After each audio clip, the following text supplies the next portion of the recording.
creating the conditions that are there so that the private sector can do what it does best: innovate, create opportunity, and turn digital technologies into dynamic businesses. The reality is that while government can play a key role in providing the legislative and investment framework, it is the private sector that has the talent, the technology, and the entrepreneurial drive to play the primary role to seize this initiative and secure Canada's leadership in the global digital economy. Let me turn for a moment to the document we're releasing today. As I say, there's the actual prop, and of course there are online versions of this as well. Of course, what we're trying to do is create a Made in Canada strategy focused on a number of key areas that will be critical to our success as a country. Chief amongst these is how best to encourage the greater adoption of digital technologies. Now, I don't need to remind you how important these new tools can be to propelling our economic growth and enhancing our quality of life. Already, these technologies are transforming the way we communicate, the way we run our businesses, conduct commerce, and run government. They're revolutionizing how medical professionals keep us healthy, how research is done, and how students learn. And they will continue to change our world in ways that we can't even imagine. The amazing progress in genomics, for example, became possible only because of the revolution in computing, the revolution in computing power that could handle the vast amounts of data generated by DNA sequencing. So the pace of progress is continuing to accelerate, driving down costs and creating new opportunities. A decade ago, it cost more than $3 billion to sequence the human genome. Today, a prototype being launched by an American company promises to do the same for less than $100, ushering in a new era of predictive, preventative, and personalized medicine, and fundamentally altering how we view health as a society. That's just one example. So given the transformative power of these technologies, how is Canada doing at integrating them into our economy?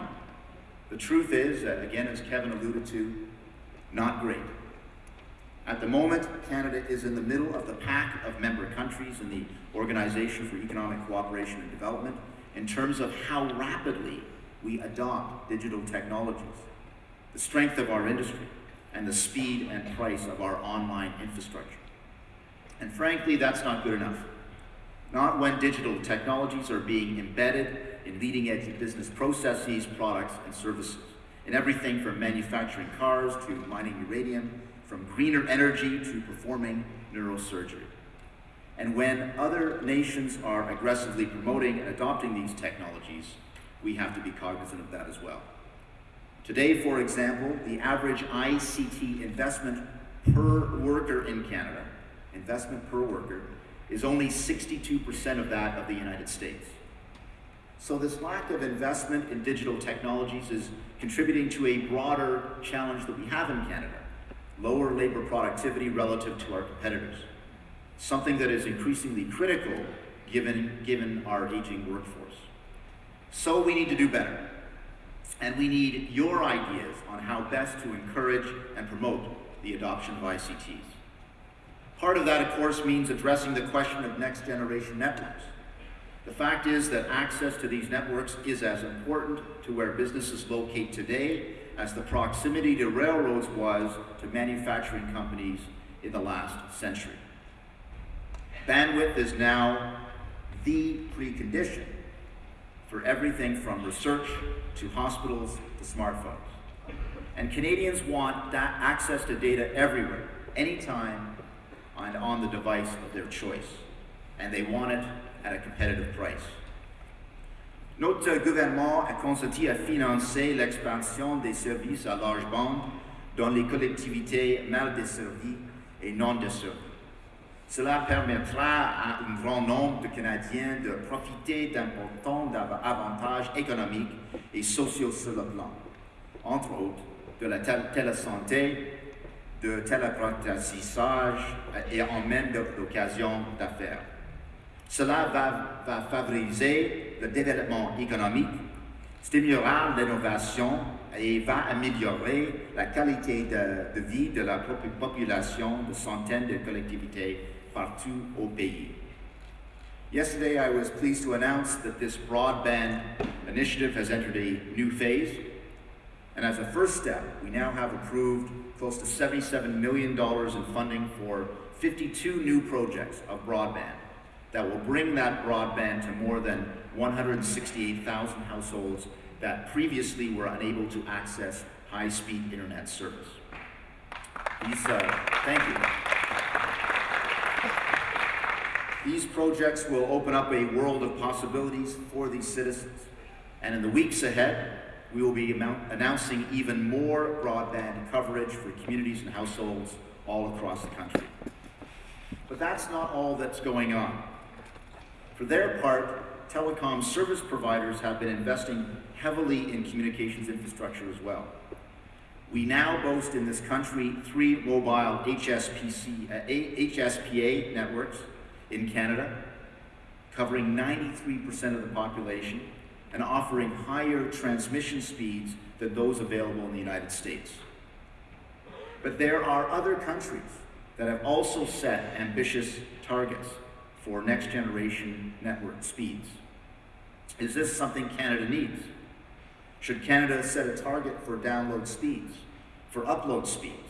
Or should we focus on providing incentives for the private sector to continuing to invest in infrastructure? What is really the best way forward? These are questions that need to be answered. As the global economy becomes increasingly digital, demand for digital products and services will also grow. And we need to make sure that the Canadian ICT sector grows along with demand. That's why we made the ICT sector one of the 4 priority areas in our science and technology strategy, which was announced by Prime Minister Harper back in 2007. Today, ICT companies account for approximately 5% of Canada's gross domestic product, but their products and services drive the competitiveness of the other 95%. Almost 39% of all private sector research and development is conducted by the ICT sector. That's an amazing amount of innovation concentrated in just one sector. But in other countries, the ICT industry plays a much bigger part of the economy. Canada's ICT sector share of business value added falls below the OECD average. Canada stands 14th out of 23 countries, well behind countries such as Finland, Ireland, South Korea, and the United States. So our challenge is to grow our ICT sector and propel its benefits into every corner of our economy. Imagine what that could mean to Canada's productivity, to our competitiveness, to our ability to generate the high-paying jobs of tomorrow. What will it take to grow the ICT industry, to produce the next RIM or OpenText, to produce 10 more firms of that size? How do we both grow Canadian firms and attract foreign-owned companies to come here? How can we work together to strengthen Canada's participation in the global supply chains and grow our tech clusters? What's required in terms of attracting and retaining the talent central to that growth? As you can see, there's a lot of questions